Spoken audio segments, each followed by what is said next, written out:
earned by their male and female staff. David Cameron believes it will help abolish unequal pay in the workforce, but some argue there's no problem to solve. Let's get more on this with writer and broadcaster Milo Yiannopoulos and journalist and author Nikki Hodgson. Ladies first. Nikki, what do you think? I think it's a great idea. It's brilliant that David Cameron has embraced this initiative, which I actually think came from Labour originally. You know, it doesn't need to be a finger-pointing exercise. I think that's the main point to make. This is just a really good chance to look at how boosting women's earning power can boost the economy. You disagree, Milo? Well, actually, I think it's a great idea, but not for the same reasons. The problem is that what most people don't realise, the gender pay gap is a sort of myth. No economist takes it seriously. The ONS figures come from broad church sort of averages across the workforce, and when you take into account the different choices women make, whether or not you include children in that, actually the pay gap narrows to zero. So I'm in favour of this only because it's going to really embarrass these campaigners who constantly tell women that they're victims and that they're suffering under this sort of patriarchal society. Actually, women and men get paid pretty much the same, to the point of a couple of percent. So I am in favour of it, but only because it's going to explode one of the most persistent feminist myths of our time, the gender pay gap. Nikki, it amounts to zero, this pay gap. No, I don't think that's true at all. I think the issue is that women tend to take, you know, lower paid work, more part-time work.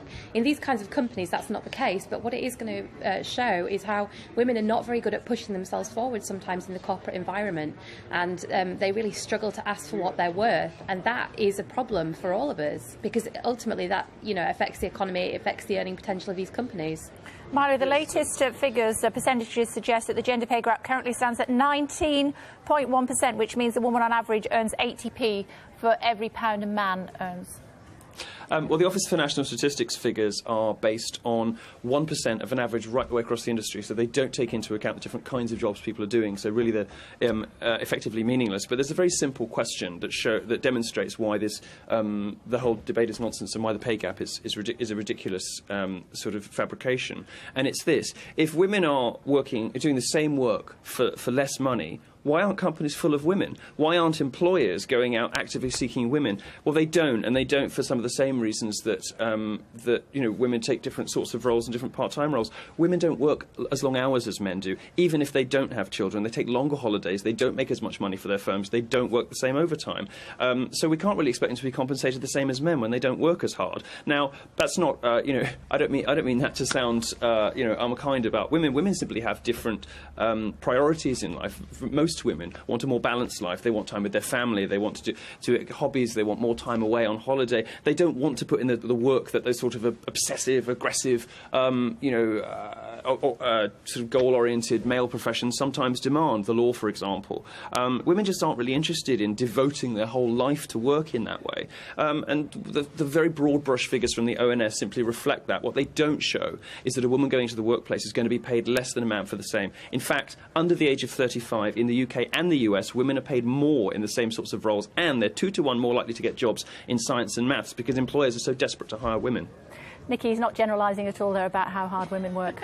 No, exactly. I think there's hundreds of women that won't be watching this programme because they're too busy working in order to argue with that point. I don't think that's true at all. What we really have is a social problem, a problem where we expect women to take the burden of family care, to care for elder relatives, and so as a result they often end up working less hard, as Milo puts it, because what they're doing is they're working second shifts, third shifts, caring for other people. What we need is a culture change to allow women to be able to work just as hard as men if they so choose, and that isn't happening yet. But what would be good, you know, about publishing these results is that it would pave the way for a conversation about how society is structured so that women aren't able to function as highly as men are in some professions. Oh, you were too gentle with him. Milo, are you suggesting for 1 second that I do not work as hard as my male colleagues? I take more time off than my male colleagues. Well, I think, and I am not in any way as committed as my male colleagues. I think, and I mean this in the nicest and most complimentary way possible, you're probably atypical in most respects as a sort of workaholic of either gender. You're probably not typical of women. You're probably not typical of anyone in the kind of work that you do. What I'm talking about is not, you know, bashing women for not putting in the hours. What I'm saying is, in general, women look for different things from life. So they look to fulfil themselves to flourish in slightly different ways. And, you know, of course, if you take if you look at the end statistics about pay, they're going to reflect that. That's not necessarily a problem. Now, Now, when people lose the economic argument, they always switch to the social argument, as your other guest just did. And unfortunately, the problem is that a lot of this is underpinned by this sort of constant victimhood complex that women are encouraged to buy into. They're given this victimhood script about, whether it's rape culture on campus or pay under the average, under the male average. And most of it's based on ridiculous sort of social science studies that don't stand up to the most basic scrutiny. Most of it simply isn't true. And I think the majority of women don't want to be patronised, don't want to be given special privileges, don't want to be given special dispensation. They want to go out to the workplace, be paid what they're worth. And, of course, if they want to raise a family, they're not going to get to be CEO or not going to get to, to be a partner in a law firm. You can't have it all. You can't do all of these things. And what really sort of frustrates me, and I think frustrates a lot of ordinary women who, find these sorts of debates a bit dull and a bit mystifying, is that there's some sort of somehow implication always behind the scenes that being, that motherhood is a bad thing, and that it's a bad thing for a woman to aspire to raise a family and to be a mother. Actually, it's sort of one of the most extraordinary things that anybody can accomplish and anybody can do. But there's this sort of assumption that, well, if you do that, then we've got to make sort of special dispensation when you go back to work and pay you more and give you all these benefits and whatever, rather than celebrating the unique things that women can do in society that men can't. He started off that answer, Nikki, by trying to compliment me and take the wind out of my sails. You have a go. Absolutely. I've got no time for that argument whatsoever. Women want to do many varied and amazing things for their lives. Motherhood might be part of that. But, again, if that's such a wonderful thing to do, why are men not bending over backwards to take time off to raise their children? They're not, because the culture is not set up to encourage men to share the load of care. Women, even when they're married and working, do more domestic chores than men do. We've seen these surveys time and time again, and I think it's really insulting to say that women, might not be as inclined to work as hard or want different things from life. There are plenty of women who are hugely ambitious. Just look at the number of graduates that we have now. Women are outstripping men. They're getting better degrees. What we haven't seen yet is culture change to accommodate and to reflect that. And I think the other thing is that it tends to be older women often that are also in part-time work positions, but we shouldn't just leave them to flounder. They're often picking up care bills for elderly parents as well as looking after children and the rest of their families. So, I just think Milo's argument is ridiculous that women, shouldn't be paid as much because they want other things from life. OK, Milo, we've been given more time, so you're going to have to work even harder. It's more than 40 years since the Equal Pay Act, and yet still it is a fact that women do not earn as much as men. No, I'm sorry, it's not a fact. You can only say that if you take broad brush averages across all industries and all genders, and you can say the amount of money going to women is a bit less. Well, it's not. I mean, for one thing, it's illegal to pay a woman less than a man for the same work. Nick, interrupt him, Nikki. Go on. No, it's illegal to pay a woman. If that's the case, then when these results are published, they won't reveal anything. They won't reveal any difference, but they're going to. That's the point. The whole reason David Cameron is encouraging it. I want them to be published because what they're going to show is that at all stages, all else being equal, the genders are paid the same. Or even what they might show, you're saying the culture hasn't changed. I think your argument's 20 years out of date. The culture has changed, which is precisely why there are more women going to university, more women graduate from university, they're getting higher grades. They're 2-to-1 favoured when they go for job applications, particularly in science and technology, and they're paid more, depending on whose figures you believe, up to the age of 30, 35 or 39. It's probably about 35. Women are paid more than men. So whatever gender pay gap you're talking about has already been fixed. But it hasn't. So the good news for you is that there isn't a problem anymore, although there used to be, and that if we do release these figures, which I'm very excited about, they're going to prove me right. So I guess we'll have to wait and see. But that's not true. I mean, the point is the gap is there still, and older women in particular suffer more from it from younger women. We shouldn't just leave older women, to flounder, should we? Just because they were part of a generation where it was even more difficult for them to get on. I'm making a specific explanation about where these figures come from, and you haven't really addressed the point that I'm making. What I'm saying is that you can only create this gender gap when you take a broad brush across all genders, all sectors, all work. That doesn't reflect the different choices people make, and employers shouldn't be forced to pay a full-time salary to somebody who works part-time. You haven't come up with a solution to that, and you haven't addressed the problem with the figures, which is that no serious economist treats the gender pay gap as a problem to be solved. No economist thinks this is a problem because they realise what I'm explaining. Is that male economist or female economist, just to be clear?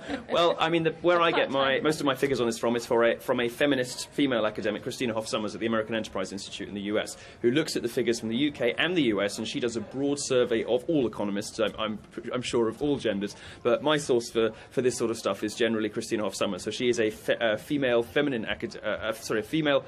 academic who is mystified that this is this sort of feminist myth that won't die. Good for her. Nikki, final thought to you. I just think that we need to see the figures published, because then we can start analysing the data. You know, publishing the numbers without any analysis of it is obviously going to be a waste of time and no use. But I think David Cameron should be applauded, actually, for this move. We can agree on that much. OK. You've both worked equally hard. Both of you submit your invoices. You both... Yiannopoulos is here with us now. Are we expected to feel sorry for men? Is that what this is? I think it would have been ridiculous until really very recently for any man to make arguments like this. It's certainly ridiculous for anybody of even my generation. But I think with some justification, young men, particularly of 20, do go through life and they don't recognise the world that, for example, feminist campaigners describe. They do experience discrimination in education. They do feel as though schools can be architected against them sometimes. They get whacked on Ritalin for being too boisterous. When they get into the workplace and go and apply for jobs and all the rest of it, you know, they don't have all the same sort of programmes and foundations and extra schemes and all the rest of it. Yes, it would be ridiculous to have made this argument even perhaps half a decade ago, but I don't think it is anymore. Right, but your main claim is about the gender pay gap, that actually that is a myth. And it's not a myth, is it? Yes, even it is today, a myth, yes. Well, it's not a myth according to the figures from the ONS, the Office for National Statistics, because even in November last year, they showed that the gender pay gap for all employees, full-time and part-time, still benefits men by 19.1%. That's their figures. Yes, well, for full-time employment, just one moment, it was 9.4% less, and that's in April this year. Now, there is a narrow figure that they use too, which shows that hourly earnings in April 2014, with women working for more than 30 hours a week, were actually paid 1.1% more. But that's right. It's just that bracket. And actually, when you get men and women workers in their 40s, 50s or 60s, again, the gender pay gap is in favour of men. So it's a myth. Well, you're right about all of that stuff, but you're wrong about why it's happening. Well, hang on a second, though, because you made the claim in your piece, in your film, that women are not paid, or rather men are not paid more than women, and they are. You have to understand where the figures come from, right? These figures... you must understand. These figures are... You're going to excuse me mansplaining, aren't you? No, these figures come from averages across society. They don't take into account the different life choices that women make. The reality is that women do prefer a more balanced life. When they go to work, even if they don't have babies, they take longer holidays. They tend to take more holidays. And the reason that you know, they are paid more, up to about 30, 35, 39, depending on whose figures you believe. The reason that flips only at the between end, 30 and 39. No, that's actually not true. The reason that the figures flip after that age is because women make different life choices. Right. And if you take those life choices into account, no serious economist believes this stuff. It's repeated by politicians right up to President Obama, but no serious economist takes the wage gap seriously. Caroline. Well, I think some of those life choices aren't just a woman's life choice, it's a family life choice, and part of that is determined by who's the higher income earner. So when you get to the point, I mean, look, I had my kids in my 20s, but more people are having them in their 30s and later, you make a decision as a family about who's got the earning power. Now, in a lot of families, the male partner in those relationships, if it's a male-female relationship, is often earning more. So the life choice they're making is based on who's bringing more in. But this goes back to the fact that I believe that we still have a huge amount of job segregation when it comes to gender. So hang on. You're making an assumption. No, can I finish my point? You're making an assumption this is based on some sort of... No, I hadn't finished what I was going to say. I think a lot of jobs that are high-income jobs, engineers, for example, we have hardly any women and girls in that area, and we need to have that in there.